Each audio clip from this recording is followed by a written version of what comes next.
para pemuda penjaga iman. Kisah ini terjadi pada masa yang jauh, di sebuah negeri yang dipimpin oleh seorang raja zalim bernama Dakyanus.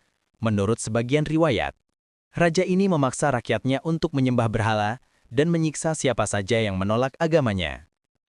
Di tengah kegelapan ini, muncul sekelompok pemuda beriman yang jumlahnya sekitar 7 orang, bersama seekor anjing setia mereka. Mereka adalah bangsawan dan orang terpandang di negeri itu, tetapi hati mereka telah diterangi oleh cahaya tauhid, keesaan Allah. Melarikan diri dari kekejaman. Para pemuda ini tidak sanggup lagi menyaksikan kemusyrikan dan kezaliman. Mereka bersepakat untuk menyelamatkan iman mereka, yang jauh lebih berharga daripada kekayaan dan status dunia. Mereka pun bersembunyi dari Raja Dakyanus. Sebelum melarikan diri, mereka saling menguatkan dengan berkata, "Tuhan kami adalah Tuhan langit dan bumi.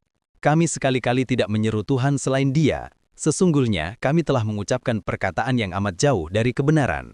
Surat Al-Kahfi ayat 14. Tidur selama 300 tahun. Para pemuda itu melarikan diri hingga menemukan sebuah gua, Al-Kahfi, di gunung. Di sanalah mereka berniat bersembunyi. Ketika mereka masuk, mereka berdoa kepada Allah. "Wahai Tuhan kami, berikanlah rahmat kepada kami dari sisi-Mu, dan sempurnakanlah bagi kami petunjuk yang lurus dalam urusan kami."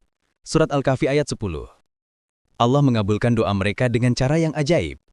Mereka kemudian tertidur di dalam gua itu, ditemani oleh seekor anjing milik mereka yang bernama Kitmir, menurut riwayat, yang membentangkan kedua kaki depannya di ambang pintu gua. Selama tidur, Allah menjaga mereka dari kerusakan fisik, matahari bergeser dari gua agar tidak menyinari mereka secara langsung, dan Allah membolak-balikan badan mereka agar tidak dimakan bumi. Mereka tertidur selama 300 tahun ditambah 9 tahun, 309 tahun. Bangun di dunia yang berubah. Setelah masa yang sangat lama itu, Allah membangunkan mereka. Mereka mengira hanya tidur sebentar, mungkin sehari atau setengah hari. Merasa lapar, mereka mengutus salah satu pemuda Yamlikhah, menurut riwayat, untuk pergi ke kota. Yamlikhah bawa beberapa keping uang perak, mata uang lama, dan berpesan agar ia berhati-hati, jangan sampai dikenali. Sesampainya di kota, ia terkejut. Segala sesuatu telah berubah. Arsitektur bangunan, pakaian orang, dan bahkan bahasa. Ketika ia menyerahkan uang peraknya untuk membeli makanan, penjual terkejut. Uang itu adalah mata uang yang telah usang dan tidak berlaku lagi, berusia 3 abad lebih. Kabar tentang uang kuno itu pun sampai kepada raja yang kini berkuasa, seorang raja yang soleh dan beriman kepada Allah, bukan lagi Raja Dakyanus. Raja dan para penduduk berbondong-bondong menuju gua. Hikmah iman dan akhir kisah. Para pemuda itu akhirnya menyadari mukjizat yang telah Allah berikan kepada mereka. Mereka bukanlah sekadar orang yang tidur, mereka adalah bukti kekuasaan Allah atas kebangkitan, setelah kematian, dan pemelihara iman. Mereka menyambut kedatangan raja yang beriman dan menyampaikan kisah mereka.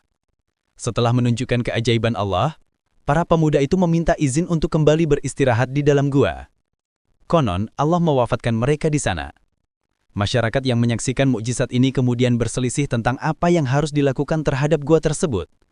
Sebagian ingin membangun tempat ibadah di atasnya, sementara yang lain ingin menutupi gua. Allah berfirman, "Katakanlah, Muhammad, Tuhanku lebih mengetahui bilangan mereka. Tidak ada yang mengetahui selain Dia. Karena itu, janganlah engkau membantah tentang mereka, kecuali perbantahan lahir saja. Dan jangan engkau menanyakan tentang mereka kepada siapapun di antara mereka." Surat Al-Kahfi ayat 22. Kisah Ashabul Kahfi adalah pelajaran besar tentang keutamaan iman. Iman harus diselamatkan meskipun harus meninggalkan kemewahan dan keselamatan fisik. Kekuasaan Allah. Allah Maha Kuasa menghidupkan dan mematikan, serta menjaga hambanya yang beriman dengan cara yang tidak terjangkau nalar manusia.